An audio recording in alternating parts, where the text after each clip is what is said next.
Hey everybody, it's Eric from EPautos.com, your libertarian car guy. I had an interesting little story to tell you because I think it says something about what's going on in the new car industry. A person known to me has a nearly new car, and I'll say it's a Subaru. You know, I'm not trying to slam Subaru here because this is a general criticism. Anyway, they took it in for its, I forgot what the mileage or time interval service was, and they discovered that the right-hand side valve cover on the engine was leaking. The problem here, and this is where it gets interesting, is, oh, look at the armed government worker. Look at the sneaky pig sitting beside the road. Whee! Scumbag. What a scumbag.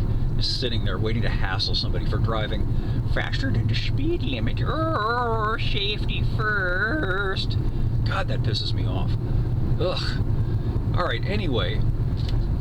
Where was I? That really just threw me off my game.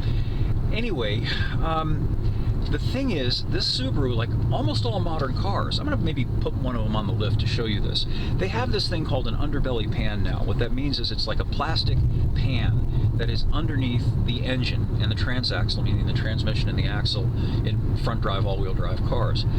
And the thing about that is, if you have a leak, you probably won't know because the oil is accumulating in the pan. So this person I know, you know, normally if you back out of your parking spot every morning or pull back into it, you would notice, hey, look, there's a little puddle of oil or a big puddle of oil, and that's a clue that something's wrong.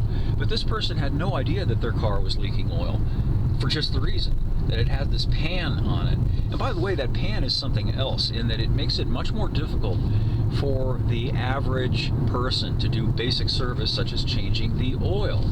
Because, you know, you got to deal with it. It's clunky, it's big. You know, if you don't have a lift, trying to get that thing off, you know, undoing all the little bolts and then putting it back on, it's awkward, it's a pain. And it deters people from wanting to do that basic service. Now, you know, whether that's deliberate or not, I leave it up to you to decide anyway. So there's that. And then there's this other thing which I just kind of got alarmed by because I've heard other stories that are similar about having a gasket failure at less than 2 years, and this particular vehicle has about 24,000 miles on it. This is the sort of thing that generally used to only happen to cars that had well over 100,000 miles and many years down the road. So, you know, it's a small thing, but it's not a small thing. You know, losing that much oil, she had lost like 2 quarts of oil without even realizing it because of something like that. And this seems to be just common. What I mean is the deteriorating quality of parts and components in late model vehicles. I'm sure you've probably heard about the fiasco that General Motors had with its 6.2 V8. They apparently cheaped out with some bearings that they got from who knows where, and these cheap bearings resulted in oiling problems in the bottom end and catastrophic engine failure in many cases within less than a month of people taking deliveries of these vehicles. I personally know one person that had this happen to them with a $100,000 Cadillac Escalade.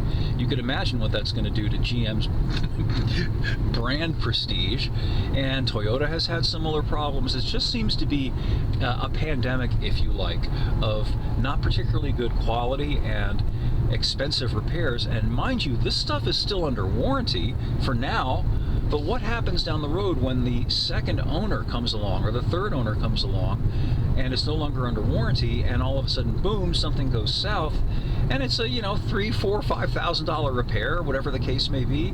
Most people simply can't afford to pay for that, so the car ends up getting thrown away. I think it's pretty devastating. Anyway, more over at EPautos.com, the web's best libertarian gearhead site.